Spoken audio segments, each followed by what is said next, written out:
Honoka est un lycéen lambda qui sait qu'il n'aura jamais de petit ami dans sa vie parce qu'il n'est ni cool, ni riche, ni intelligent. Mais un jour, sa vie fait un tournant à 180 degrés lorsqu'il découvre le pouvoir de la magie et des monstres, et ce pas grâce à un camion cette fois, mais à travers la fille la plus populaire de son école. Il s'avère que connaître le proviseur peut vous apporter plus qu'une simple admission, apparemment il a aussi le droit de sortir avec sa fille, Ayaka. Le seul point commun entre Honoka et Ayaka est qu'ils prennent le même bus et que leurs places en classe sont côte à côte.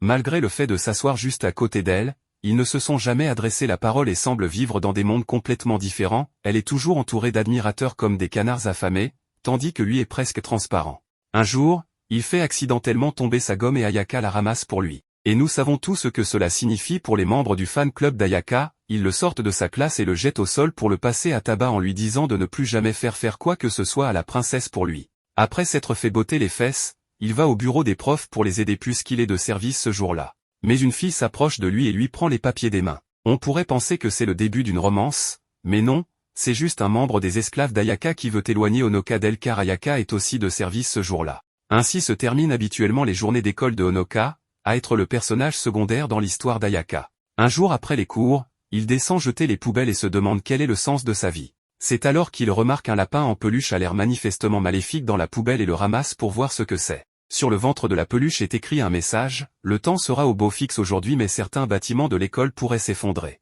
Honoka se demande quelle blague d'écolier de primaire c'est, mais soudain une énorme ombre apparaît au sol et il lève les yeux pour voir la tour de l'horloge de l'école s'effondrer sur lui. Il se dit qu'il aurait aimé être transporté dans un monde imaginaire avec de jolies filles comme un héros, et constate tristement qu'il n'a même jamais pu tenir la main d'une fille dans cette vie. Le bâtiment s'écrase sur lui et c'est ainsi que se termine sa vie, ou du moins c'est ce qu'il pense.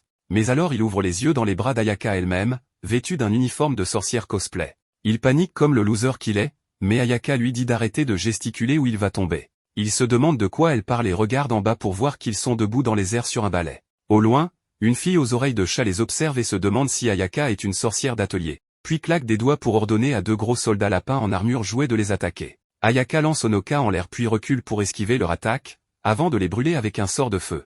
Elle atterrit sur ses pieds et attrape Honoka comme une princesse, lui offrant une vue plongeante sur le paradis. Les soldats lapins joués se relèvent et chargent droit sur eux avec leurs épées, mais Ayaka les canarde de boules de feu avant de les affronter au corps à corps avec son balai et ses sorts. Elle dit à Honoka de rester près d'elle, mais comme l'idiot qu'il est, il décide de faire exactement l'inverse et se retourne pour voir la fille aux oreilles de chat lui faire signe de la rejoindre derrière le bâtiment, en sécurité selon elle. Il pense que ça doit être une amie d'Ayaka et se met à courir vers elle, pour finalement se retrouver encerclé par une armée de soldats lapins joués qui l'attrapent immédiatement par les bras et le forcent à s'agenouiller. L'un des soldats s'approche de lui, hache à la main, et tous se préparent à faire de lui un poulet sans tête. Honoka se demande si tout cela n'est qu'un rêve. Quand Ayaka surgit en mettant le feu à tous les soldats et le sauve comme la vraie protagoniste qu'elle aurait dû être. Honoka pense toujours que c'est un rêve et commence à tirer sa chance en disant qu'elle est belle même dans ses rêves et qu'il n'y a aucun moyen qu'elle daigne lui accorder ne serait-ce qu'une seconde de son attention.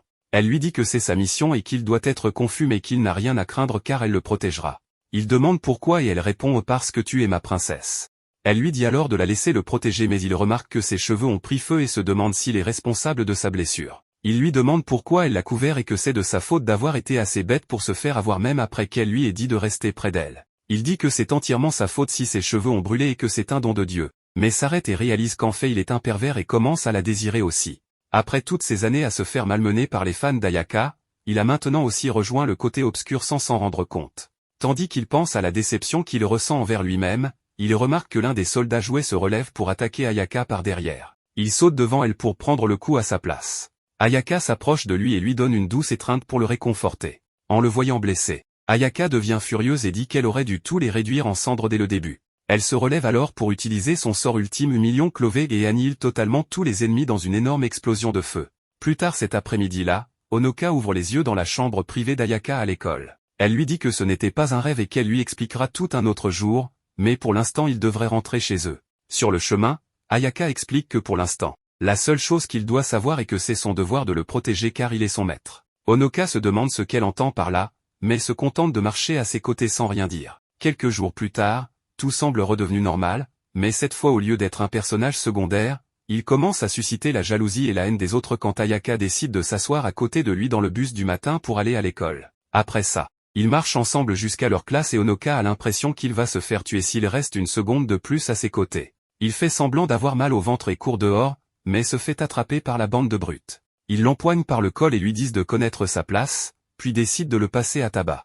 Mais Ayaka arrive et leur ordonne de le lâcher. Elle fait un nœud papillon avec sa cravate puis déclare qu'elle brûlera quiconque essaie encore de lui faire du mal. Plus tard cet après-midi lors du déjeuner, elle s'assoit avec Honoka et quelques filles de son fan club. Elle le nourrit de ses propres mains en disant qu'elle a fait le repas elle-même. Honoka est heureux d'être traité ainsi mais ne peut s'empêcher de se sentir mal à l'aise avec les 20 autres filles autour de lui. Il pense qu'il gâche juste leur plaisir à tout et se lève en disant qu'il va s'en aller manger seul avant de s'enfuir. En entendant cela, Ayaka devient furieuse et met le feu au déjeuner de tout le monde tout en toisant les autres du regard. De son côté, Honoka se sent triste d'avoir été impoli avec elle et se promène dans la cour où le bâtiment s'est effondré sur lui. Il remarque que tout est revenu à la normale et rien ne semble endommagé. C'est alors qu'il se retourne et voit la fille aux oreilles de chat se tenant à côté de lui.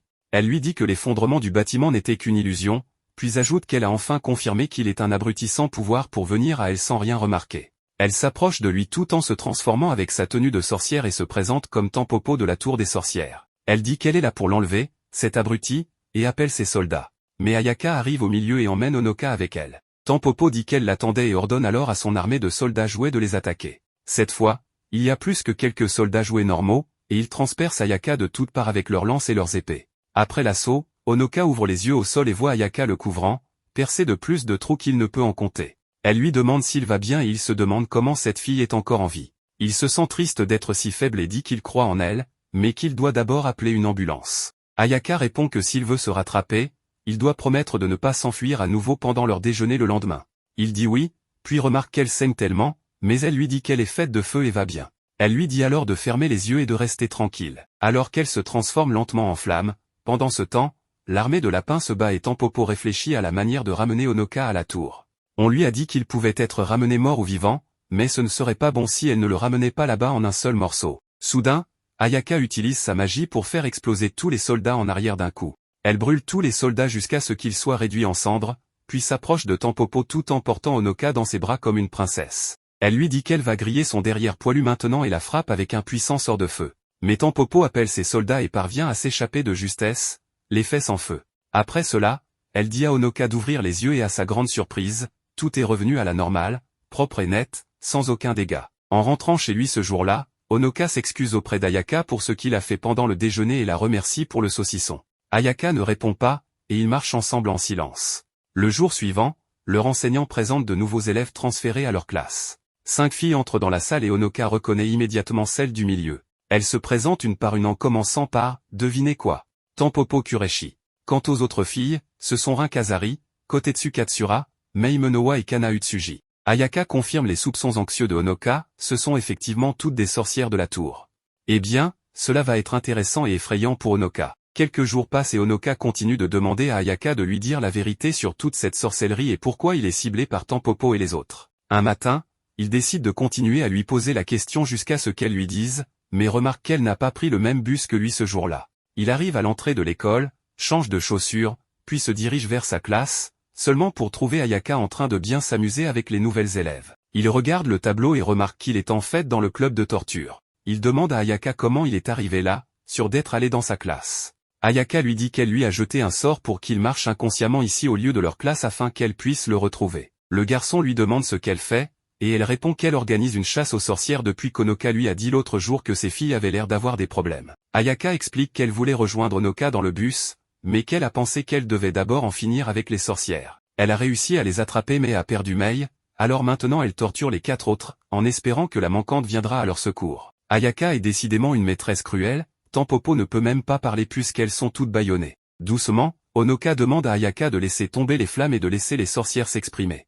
Une fois qu'elle en a eu l'occasion, la sorcière de la tour hurle contre Ayaka, disant qu'elle voulait seulement se rendre tranquillement à l'école, mais qu'Ayaka n'a eu qu'à les attaquer. Elle s'en prend ensuite à Honoka, lui reprochant de ne pas avoir discipliné Ayaka. Comme un animal de compagnie, Honoka secoue la tête et Tampopo continue de lui crier dessus, soupçonnant Ayaka d'être sa femme. Le garçon s'énerve et explique qu'ils n'ont pas ce genre de relation. Pendant ce temps, Ayaka demande si elle peut brûler Tampopo puisqu'elle est bruyante, ce à quoi Honoka, paniqué, répond que non. Il s'approche alors de Tampopo, et il a d'abord du mal à la nommer, ne sachant pas si elle est Crisis ou Crazy, ce qui fait crier Tampopo. Il lui demande finalement ce qu'ils attendent de lui car il ne leur a rien fait. Il lui demande comment il les a offensés. Tampopo se rend compte qu'Ayaka ne lui a encore rien dit, ce qui est logique puisqu'elle est une sorcière de l'atelier et que c'est elle qui a caché Honoka pendant tout ce temps. Tampopo explique alors qu'ils ne lui en veulent pas. Ils veulent juste son corps, après tout. Elle précise qu'ils veulent la substance blanche qui se trouve à l'intérieur de lui. Abasourdi par ce qu'il a entendu, Honoka devient tout rouge en pensant à ce que Tampopo a voulu dire. Ayaka brise alors son hébétude en lui disant de ne pas prendre pour argent comptant ce que dit l'ennemi. C'est alors qu'un liquide noir et gluant commence à couler du plafond. Mei apparaît à travers la flaque et se jette directement sur Honoka, créant une barrière entre elle et Ayaka, avant de libérer les 4 autres sorcières de leur lien.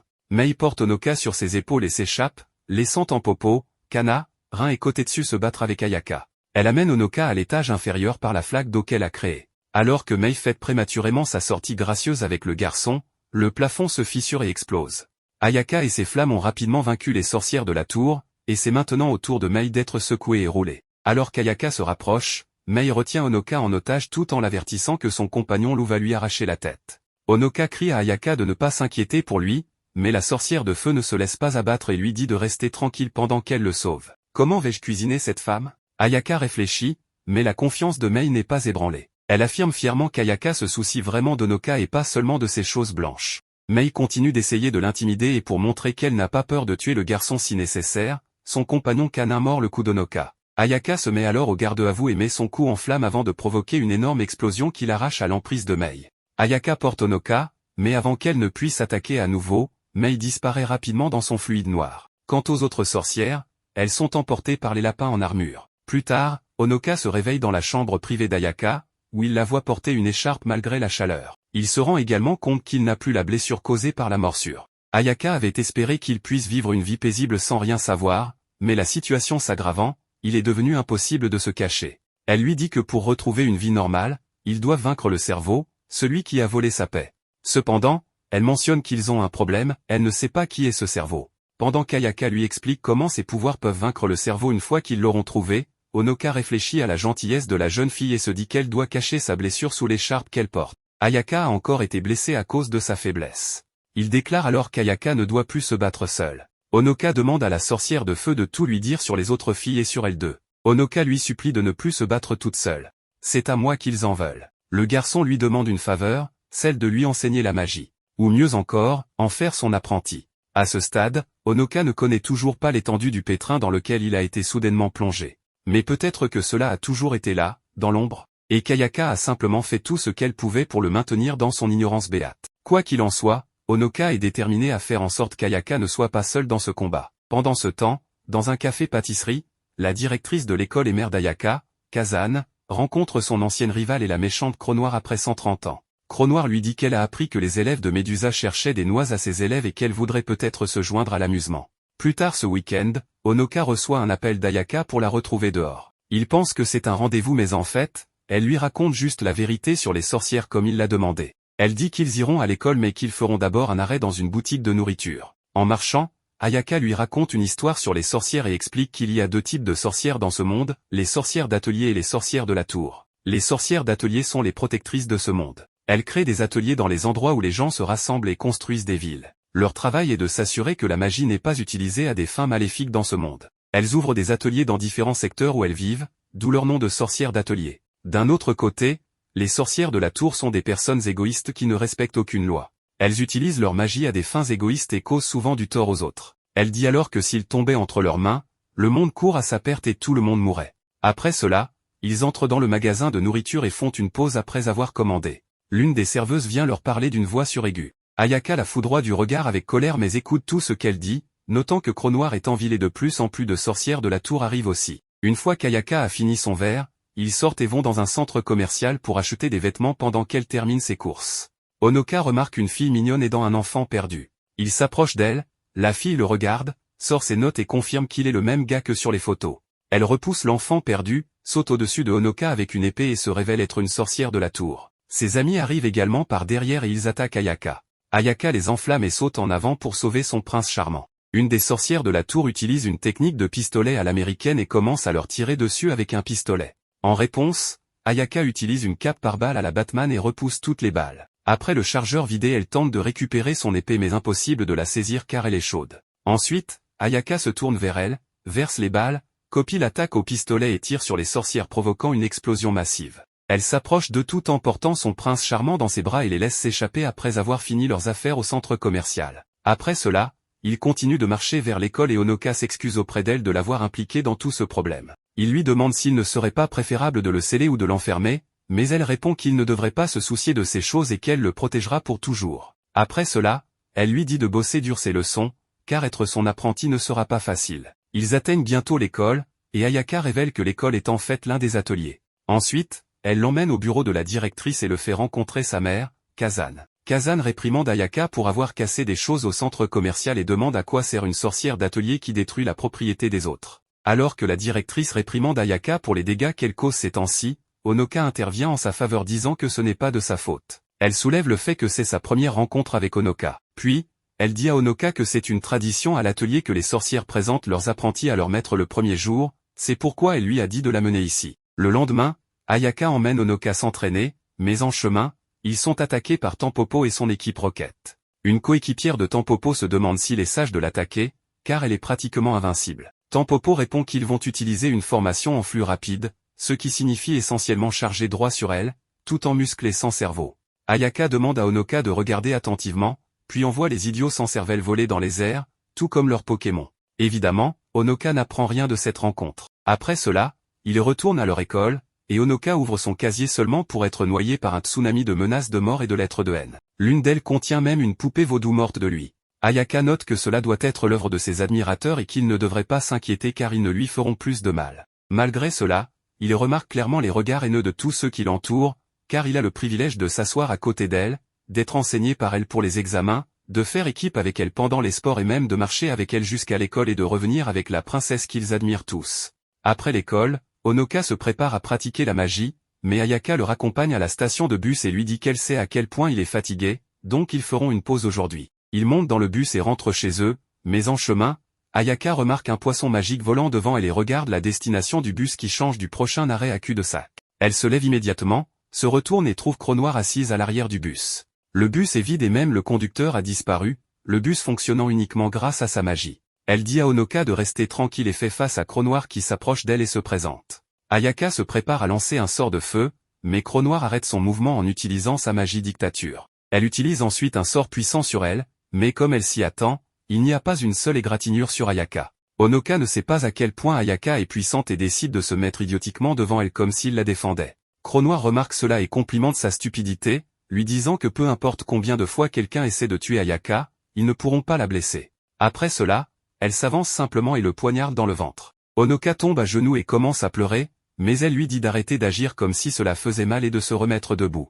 Honoka se demande ce qu'elle dit, mais réalise ensuite que cela ne fait vraiment pas mal et que son corps n'est en fait pas blessé. Juste à ce moment-là, Ayaka tombe par terre et Honoka remarque qu'elle saigne de l'endroit où il a été poignardé. Cronoir lui explique que c'est à cause d'une capacité spéciale appelée transfert de dommages qui fait que, tant qu'ils sont proches l'un de l'autre, toute blessure sur lui est transférée à elle. Elle explique en outre que la raison pour laquelle elle a cette capacité est parce qu'elle a signé un contrat avec lui, ce qui lui permet d'utiliser le pouvoir en lui pour devenir une sorcière invincible, mais elle doit alors le protéger de tout mal. Elle lui dit ensuite que s'il veut la sauver, il doit simplement lui donner plus de son pouvoir en utilisant la substance blanche à l'intérieur de lui. Et non, elle ne fait pas référence à ce que vous imaginez tous avec votre esprit mal tourné, elle parle d'un esprit qui vit en lui, comme le renard à 9 queues dans Naruto. Elle lui donne un élixir magique et lui dit de l'avaler s'il veut libérer son véritable pouvoir. Ensuite, elle essaie de le lui faire avaler de force en le nourrissant elle-même, mais Ayaka n'est pas prête à laisser une perverse voleuse lui voler son premier baiser de son animal de compagnie, alors elle libère une explosion de flammes vertes qui fait reculer Cronoir.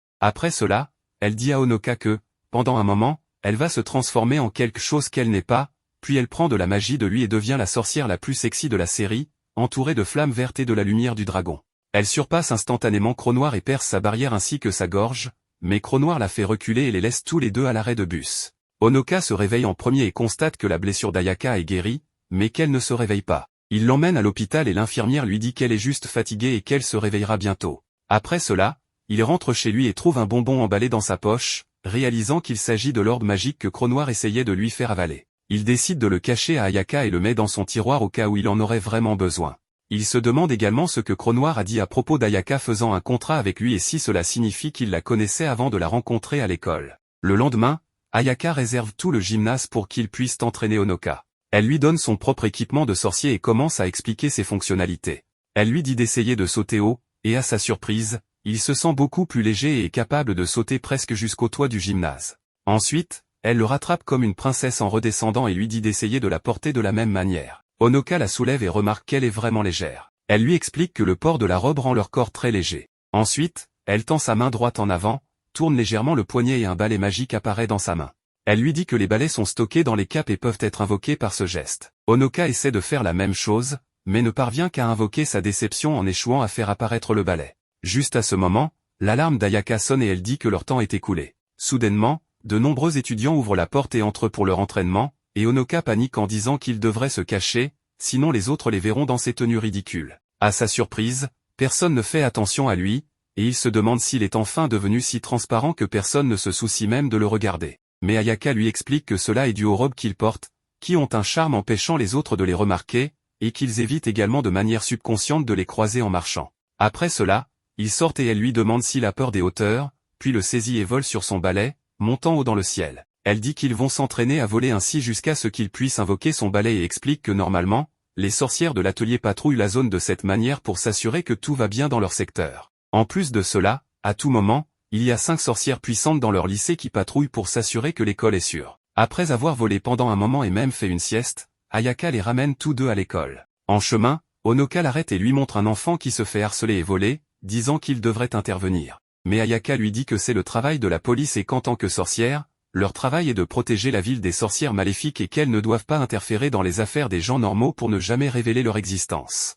Honoka n'achète pas cette excuse et invoque son balai pour sauter. Il sauve de justesse la saison de se terminer en ne tombant pas à sa mort, puis il fonce droit sur les intimidateurs et les fait tomber comme lors d'un accident de voiture. Tous se mettent sur lui et décident de le battre, mais Ayaka arrive à temps et les brûle tous avec sa magie. Honoka demande à propos de la règle de ne pas attaquer les civils, et elle dit que ces derniers étaient des sorcières et c'est pourquoi ils ont pu le remarquer même s'ils portaient la robe. Il s'avère que la fille qui se faisait voler est l'amie de la sœur cadette de Honoka, Cassie, de la même école, et qu'elle n'est pas une sorcière, donc elle n'a vu aucune magie se produire. Pendant ce temps, dans la ville de Rothenbourg, Médusa est emprisonnée sous la plus haute sécurité que la ville puisse fournir. D'une manière ou d'une autre, elle parvient à briser le sceau et à s'évader de la prison. Les premières personnes qu'elle décide de visiter ne sont autres que ses chers élèves, l'équipe Tampopo Rocket. Mais avant de les contacter, nous voyons Tampopo et ses amis assis dans un restaurant, en train de réfléchir à un plan pour capturer Honoka et vaincre Ayaka. C'est un problème difficile parce que l'une d'elles est pratiquement invincible et l'autre produit constamment des phéromones de charisme qui la gardent avec lui comme un animal de compagnie. Pendant leur discussion, Rin suggère d'arrêter d'attaquer Ayaka et d'attendre un moment où Honoka est seul pour ensuite le capturer. Ils décident de suivre ce plan, mais juste avant de partir, Cronoir les rejoint et dit qu'elle aimerait participer à leur petit plan. Le lendemain matin, Honoka se réveille, descend se préparer pour l'école et se rafraîchir. Sa sœur Kazumi le salue en lui disant bonjour et l'aide à coiffer ses cheveux avec un peigne et un sèche-cheveux. En le faisant, elle lui demande à propos de l'appel qu'il a reçu d'une fille le week-end dernier. Il ne veut pas lui dire que la fille la plus sexy de leur école l'appelle maître, alors il décide de lui mentir en disant que c'était juste un système d'appel dans leur classe et que le numéro de la fille était avant le sien et qu'elle l'a appelé pour dire qu'ils allaient passer une journée amusante lundi. Kazumi se demande si c'est vrai et lui demande pourquoi il est sorti précipitamment après avoir reçu l'appel. Il commence à transpirer et invente une autre excuse bidon, mais elle le prend sur le fait et lui dit qu'elle peut très bien lui brûler les cheveux avec le sèche-cheveux au réglage maximum. Elle lui dit ensuite qu'elle sait qu'il est sorti avec Ayaka et qu'elle entend des rumeurs parce qu'ils vont à la même école et qu'elle est souvent harcelée parce que son frère monopolise la princesse pour lui-même. Elle lui demande quel genre de relation ils ont. Ils se demandent quoi dire, mais leur mère, Komachi, leur dit que le petit déjeuner est prêt et Kazumi le laisse tranquille en disant qu'elle viendra dans sa chambre pour parler plus tard ce soir. Pendant ce temps, Ayaka attend Honoka à l'arrêt de bus et se fait attaquer par 3 sorcières de la bande de Tampopo. Après avoir terminé leur petit déjeuner, Honoka se rappelle qu'il devait rencontrer Ayaka tôt aujourd'hui et commence à courir vers l'arrêt de bus. En courant, il trébuche sur un piège tendu par Tampopo et ses soldats joués en forme de lapin. Ils le capturent et le mettent à terre. Elle lui dit qu'en ce moment, ses autres amis sont en train de battre Ayaka parce qu'ils connaissent sa faiblesse.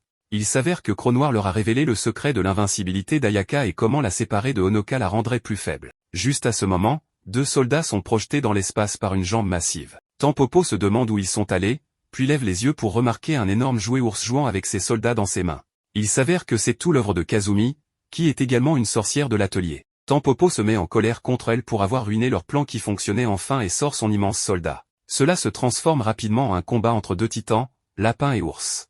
Les 2 jouets géants s'affrontent, mais le titan ours parvient à repousser le mangeur de carottes. Lorsque l'ours semble sur le point de gagner, le lapin riposte avec des yeux de chiot, ou devrais-je dire des yeux de lapin, et attaque par surprise avec un coup aux yeux de l'ours. Il continue à se battre avec des mouvements de lutte. L'ours tente d'écraser le lapin au sol puis de le lancer dans les airs comme Goku en le faisant tourner autour. Le lapin retombe mais rebondit plus fort avec des gants à pointe et du gaz toxique. Finalement, ils se frappent mutuellement avec un crochet du gauche, mais l'ours réussit à le faire en premier et repousse le lapin au sol. Juste à ce moment-là, un T-Rex squelettique sauvage arrive et utilise une attaque. Kazumi se retourne pour voir quel type de Pokémon c'était, remarque que c'est Rin avec son animal de compagnie mort. Tampopo et Rin l'entourent, ce qui en fait un combat à 2 contre 1, mais Kazumi utilise sa technique secrète, et fait grandir son ours en un titan colossal. Elle écrase ensuite le lapin et le squelette sous son pied, détruisant plus de bâtiments que les terroristes le 11 septembre. Après cela, elle descend de son ours et s'approche de Honoka, qui a apprécié le spectacle tout en restant assis et souhaitant avoir du popcorn. Honoka lui demande ce que c'était tout ça, et elle lui demande qui, selon lui, l'a protégée toutes ces années lorsque la princesse n'était pas là. En entendant la princesse, Honoka lui prend les mains et dit qu'ils doivent aller sauver Ayaka, mais Kazumi dit que cette vache de monstre n'a pas besoin d'être sauvée, juste de la rédemption, et elle pointe Ayaka assise sur la patte de l'ours, en train de lire un livre. Ayaka descend, et Honoka court immédiatement vers elle et commence à la remercier d'être saine et sauve et de combattre les sorcières pour lui. En voyant cela, Kazumi devient en colère et demande s'il ne devrait pas plutôt la remercier elle. Ensuite, elle parle à Ayaka et lui dit qu'elle s'était mise d'accord pour qu'elle le protège lorsqu'il est à la maison pendant les vacances et les week-ends, tandis qu'Ayaka est responsable de lui dans le bus et à l'école. Cependant, Ayaka l'a emmené le week-end dernier. Pendant qu'elle se dispute la garde d'Honoka, il réalise que tout ce que Kazumi a dit le matin sur le fait d'être harcelé et de ne pas connaître Ayaka était un mensonge, et elle dit qu'elle le taquinait juste, comme c'est son rôle en tant que sœur cadette. Ensuite, Kazumi dit à Ayaka que la directrice leur a dit qu'il y a plus de 30 sorcières de la tour dans la ville maintenant, mais qu'elles n'ont pas bougé, ce qui signifie que quelque chose de grand est sur le point de se produire, donc elles doivent être sur leur garde. Pendant ce temps, Kazane allume la télé pour voir la moitié de la ville détruite par le combat entre Kazumi et Tampopo, et elle se demande à quel point elle devra encore s'endetter pour couvrir tout ça. De retour en ville, Ayaka dit qu'elle aimerait peut-être protéger Honoka 24 heures sur 24 et 7 jours sur 7, et qu'ils devraient emménager ensemble dès maintenant. Pendant ce temps, Cronoir prépare quelque chose alors qu'elle ordonne à son Crocoboy de capturer chaque sorcière de la tour en ville et de les rassembler à sa base. En même temps, Kazane reçoit un appel de Rotembourg l'informant de l'évasion de Medusa. Le lendemain, Ayaka se rend chez la mère de Kazumi pour lui demander la permission de garder Honoka avec elle. À leur grande surprise, Komachi, leur mère, accepte immédiatement et commence à leur raconter une histoire de son enfance. Elle dit que lorsqu'elle était au lycée, elle est devenue amie avec une fille forte qui portait le titre de « Dent de Dragon ». Cette fille n'était autre que la mère d'Ayaka, Kazane. Elles sont devenues si bonnes amies qu'elles ont décidé de se marier, mais ce n'était pas encore l'année 2023, alors elles ont dû se marier avec des hommes et ont finalement promis de faire marier leurs enfants entre eux à la place. Cela signifie qu'Ayaka et Honoka étaient fiancés avant même leur naissance. En entendant cela, Kazumi refuse de laisser passer cela et dit qu'elle ne laissera pas son grand frère partir. Komachi lui dit qu'elle doit maintenant grandir et qu'elle insiste toujours pour rester avec lui et lui faire des choses toute la journée. Elle dit que c'est son droit en tant que sœur cadette. Et quand tout le reste échoue, Komachi la pousse par terre et la maintient, puis dit à Honoka de faire ses valises et de s'enfuir. Après cela, ils sortent tous les deux et Ayaka lui demande s'il est d'accord pour vivre seul avec elle. Il dit qu'il n'y a pas de gars dans ce monde qui ne voudrait pas vivre avec elle. Il ajoute ensuite que cela lui semble presque nostalgique pour une raison quelconque. Ayaka essaie alors de compléter sa pensée en disant qu'il leur semble qu'ils se sont rencontrés il y a longtemps et que, peu importe le nombre de fois qu'ils essaient, ils ne semblent pas se souvenir quand cela s'est produit. Elle dit ensuite que ses souvenirs sont également flous, mais que la seule différence entre eux est qu'elle se souvient de sa mission, qui est de le protéger de sa vie. Elle ajoute qu'elle pense que quelqu'un proche de leur pouvoir les a rendus comme ça et que tout semble planifié. Bientôt, sa voiture arrive et le chauffeur ouvre la porte pour eux. Honoka se rend compte qu'étant la fille de la directrice, cela doit signifier qu'elle est extrêmement riche. Ils arrivent bientôt chez elle, ou plutôt dans son empire de bâtiments. Ils entrent et sont accueillis par une multitude de domestiques, et Ayaka dit que sa chambre est à l'un des étages supérieurs, donc ils prendront l'ascenseur. En montant, Honoka se demande qui vit dans une maison de 41 étages, puis ils arrivent dans la chambre d'Ayaka. Ils ouvrent la porte et entrent, seulement pour trouver les 3 domestiques qui les attendaient transformés en pierre, avec Medusa se tenant derrière eux, disant qu'elle s'est lassée de les attendre. Ayaka entre et dit à Honoka qu'il devrait rester au 12e étage, puis ferme la porte de l'ascenseur derrière elle. Ayaka se transforme en sa forme de mage de feu et commence à se battre avec la dame serpent de toutes ses forces. Pendant ce temps, de l'autre côté de la porte, Honoka se demande pourquoi Ayaka lui a dit de partir, car dans le passé, elle lui disait toujours de rester près d'elle. Il pense que c'est parce que l'ennemi est vraiment fort, puis dit que si elle s'éloigne trop, Ayaka perdrait son invincibilité. Alors au lieu de faire ce qu'elle lui a dit de faire, il fera ce qu'il fait de mieux, ne pas suivre les ordres. Juste à ce moment-là, la porte de l'ascenseur fond et Ayaka tombe par terre. Elle dit à Honoka de sortir son balai et de courir, car pendant les scènes de combat, il n'est bon qu'à servir de chair à canon qui meurt en tant que dommage collatéral. Cependant, Medusa a d'autres plans pour eux et elle utilise sa malédiction pour transformer Ayaka en pierre également. Honoka lui dit de laisser Ayaka partir et qu'il fera ce qu'elle dit, mais elle répond qu'elle ne peut pas faire cela car elle n'est pas stupide comme lui. Honoka se souvient qu'il a encore ce bonbon dans sa poche parce qu'il l'a apporté avec lui lorsqu'ils ont décidé de vivre ensemble. Il le sort et l'avale d'un coup, libérant le seau et la substance blanche à l'intérieur de lui. Soudain, une beauté vampire aux cheveux blancs apparaît dans la pièce et se présente comme la princesse Blanche Évermillon. Médusa charge droit sur elle, mais Évermillon la projette hors du bâtiment, détruisant ce dernier par la même occasion et montrant une fraction de sa puissance dans cette attaque. Pendant ce temps, Kazane regarde par la fenêtre pour se détendre après une journée de travail éprouvante et arrive juste à temps pour voir son empire de plusieurs millions de dollars réduit en miettes. Elle pense que c'est l'œuvre de Médusa et appelle son assistant pour rassembler toutes les sorcières de la ville afin de chasser le serpent. De son côté, Évermillon dit à Honoka qu'Ayaka s'est transformée en pierre parce qu'il manquait de foi en sa force. Pour la libérer de cette malédiction, il doit raviver la confiance et les sentiments qu'il a pour elle. En d'autres termes, il doit l'embrasser comme Blanche-Neige pour la réveiller de son sommeil. Après cela, elle disparaît et lui conseille d'essayer de rester suffisamment en sécurité pour ne pas avoir à l'appeler souvent. À ce moment-là, Médusa revient, cette fois avec ses élèves, l'équipe Team Rocket. Honoka embrasse Ayaka et défait son seau de pierre, puis reste collé à elle comme un cafard pendant le combat qui s'ensuit. Ayaka envoie l'équipe Team Rocket valser avec une seule attaque, puis engage un combat en tête-à-tête avec Médusa. Elle continue de se battre à armes égales, et Médusa tente à nouveau de la transformer en pierre, mais Ayaka brise simplement le sort grâce à la puissance de l'amour, du feu et du scénario. Pendant leur combat, Honoka commence à se sentir très fatiguée et s'endort en serrant Ayaka dans ses bras en plein milieu du combat aérien. Plus tard dans la nuit, il se réveille à l'infirmerie de l'école et voit Ayaka assise à côté de lui. Il lui demande si elle va bien et si tout cela n'était qu'un cauchemar. Elle lui dit que tout était vrai et écarte les rideaux derrière elle pour révéler Médusa et ses élèves reposant dans les lits à côté du leur. Honoka commence à paniquer, mais Ayaka lui dit qu'elle lui expliquera plus tard et qu'ils ne les attaqueront plus. Ensuite, elle remet les rideaux en place, embrasse Honoka et dit qu'elle lui rend l'appareil. Plus tard, il décide de retourner chez lui car la maison d'Ayaka a littéralement explosé. Kazumi sort pour la nuit répondre à la convocation de Kazane, tandis qu'Ayaka et Honoka rencontrent sa mère chez eux. Le lendemain matin, Honoka rentre chez elle après avoir cherché Médusa toute la nuit et échoué dans sa mission. Elle décide de rendre visite à Honoka dans sa chambre et surprend Ayaka assise sur lui, en train d'examiner son seau. Furieuse d'apprendre que sa mère a laissé Ayaka rester avec lui, elle commence à lui parler rudement.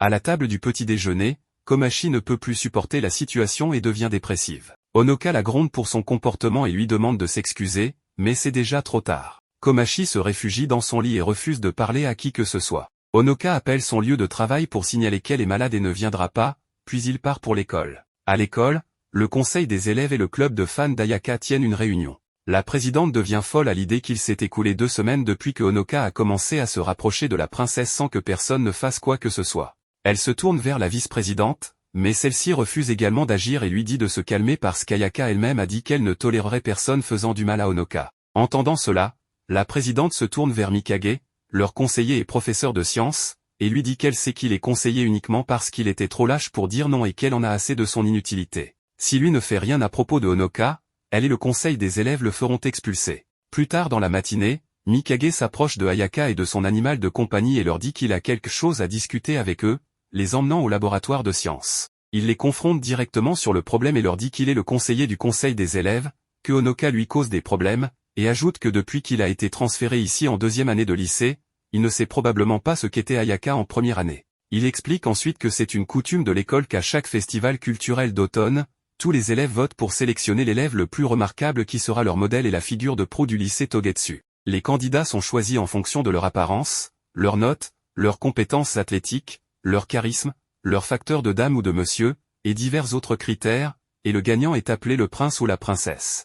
Il ajoute ensuite que le problème est que lorsque des rumeurs étranges commencent à se répandre sur cet élève, les choses se compliquent, surtout lorsqu'un garçon est impliqué. Honoka tente de défendre sa réputation, mais Mikage dit que peu importe la nature réelle de leur relation, car elle n'appartient pas à lui, mais à l'école, et lui demande gentiment de s'éloigner d'elle. Honoka commence à réfléchir tristement à la situation, et Ayaka lui dit d'arrêter de paraître si triste. Elle explique que cette tradition prend racine dans une légende qui dit qu'il y a longtemps, un ange est descendu du ciel et a suivi des cours avec des gens normaux, et donc être la princesse la place en haute position. Mikage confirme cela et dit que la hiérarchie est la suivante, la directrice, la princesse, le conseil des élèves, les enseignants et les élèves réguliers. Étant la fille de la directrice elle-même, Ayaka occupe déjà deux des rôles d'autorité les plus élevés, et personne n'a le droit de dicter ce qu'elle peut ou ne peut pas faire. Mais le problème est que lui sera viré par le conseil des élèves, et Ayaka dit qu'elle a un plan et qu'ils doivent juste l'accélérer. Mikage dit qu'il est soulagé d'entendre qu'elle a quelque chose en tête, et annonce ensuite qu'ils vont passer au véritable problème pour lequel il les a appelés. Il sort un outil magique et téléporte Onoka et lui-même dans une dimension différente en l'utilisant. Il lui dit de ne pas s'inquiéter et sort ensuite une petite orbe similaire au bonbon magique que Cronoir lui avait donné. Il lui dit que c'est une copie inférieure et que le véritable bonbon a dû lui faire mal en descendant dans sa gorge. Onoka se demande comment il sait tout cela, car il n'en a parlé à personne d'autre qu'à Ayaka. Mikage explique qu'ils sont ici parce que Onoka a utilisé l'un de ses bonbons pour invoquer la princesse blanche qui est scellée en lui. Il explique qu'il y a 5 sauts au total et que l'un d'eux a déjà été brisé à cause de cela, et il soupçonne que la directrice sera bientôt son ennemie. Il dit que le siège du workshop l'a confié à elle parce qu'elle est une sorcière exceptionnellement puissante. C'est grâce à elle qu'il a pu vivre librement, mais c'était à condition que les 5 sauts restent intacts. Maintenant, l'un d'eux est tombé et bientôt les autres sauts commenceront également à s'effondrer un par un et personne ne pourra arrêter cela. La seule solution serait de sceller Onoka en utilisant la magie de la directrice, mais heureusement, en ce moment, elle est occupée à s'occuper de Medusa et ne sait pas encore que les sauts sont en train de se briser. Mais ce n'est qu'une question de temps avant qu'elle ne le découvre, ainsi que le fait qu'il cache Medusa. Il dit ensuite qu'il veut simplement l'aider et que, s'il n'y avait pas eu la princesse, il aurait été son tuteur et lui propose de quitter la princesse et de venir avec lui. Onoka ne prend même pas la peine d'y réfléchir et, à ce moment-là, Ayaka brise la barrière dimensionnelle, poignarde Mikage au sol et emmène Onoka hors de là. Cependant, Mikage réussit à survivre en utilisant un jutsu de substitution et s'échappe. Après cela, Ayaka emmène Onoka à la salle de conférence et lui fait faire une annonce pour que tous les étudiants se réunissent au gymnase. Une fois tout le monde réuni, elle monte sur scène et, pour la première fois dans l'histoire du conseil étudiant, montre de l'intérêt pour la politique de l'école. Elle prononce un discours brillant sur l'importance de l'avenir de l'école et déclare qu'elle destitue la présidente du conseil des élèves de sa position et nomme Onoka comme son candidat choisi pour devenir le nouveau président. Elle prend ensuite le rôle de vice-présidente et nomme l'ancienne vice-présidente en tant que vice-vice-présidente. Plus tard, Onoka prononce un discours introductif devant le comité du conseil des élèves et dit qu'il sait que personne ne l'aime en ce moment, mais qu'il prendra le temps de prouver sa valeur et de se faire accepter par tous. Pendant ce temps, Kazumi en a assez de la domination d'Ayaka sur son frère et décide de le récupérer par la force. Elle prépare un piège élaboré et les suit après l'école lorsqu'ils entrent dans un magasin de jouets et qu'Onoka sort seule pour prendre l'air. Elle le kidnappe immédiatement en utilisant son ours et lance une voiture sur Ayaka, la mettant endormie avec des injections. Elle fait ensuite équiper l'ours du mode avion qu'elle a créé en démontant la moitié de leur maison et dit qu'ils vont s'enfuir dans les bois et y vivre heureux, juste tous les deux. Elle dit qu'elle a entendu tout ce que le professeur lui a dit et que bientôt la directrice sera son ennemie et que sa fille le sera aussi. À ce moment-là, il remarque une énorme ombre se former au-dessus d'eux et lève les yeux pour voir un dragon voler au-dessus d'eux, monté par nul autre que la princesse des flammes elle-même. Ayaka décide de leur montrer qui est le véritable personnage principal de cet anime et commence à leur tirer dessus avec des sorts de feu depuis le ciel. Kazumi essaie d'esquiver les attaques, ce qui finit par détruire la moitié de la ville, et ils finissent par s'écraser contre un bâtiment, tout le monde tombant. Ayaka saute et les sauve tous en amortissant leur chute. Elle les ramène ensuite chez eux et les met au lit. Plus tard dans la nuit, Onoka se réveille et s'excuse auprès d'elle pour les actions de sa sœur, mais elle dit que cela ne la dérange pas, car elle lui a simplement lancé une voiture et l'a endormie avec quelques injections. En fait, elle l'admire pour être une sœur si protectrice et lui demande alors si elle devrait essayer de se comporter comme sa petite sœur aussi. Onoka dit qu'au contraire, elle serait plutôt sa grande sœur, et ils jouent à cela toute la nuit. Finalement, Ayaka s'ennuie et s'endort, et Onoka la laisse se reposer dans son lit. Il regarde ensuite leur sac et remarque que les jouets qu'il avait achetés pour elle et Kazumi ont été déchirés lors de leur combat la veille, et il en est attristé. Pendant ce temps, Komachi reçoit un appel sur son téléphone de Kazane disant qu'elle vient parler à Ayaka et à son fils.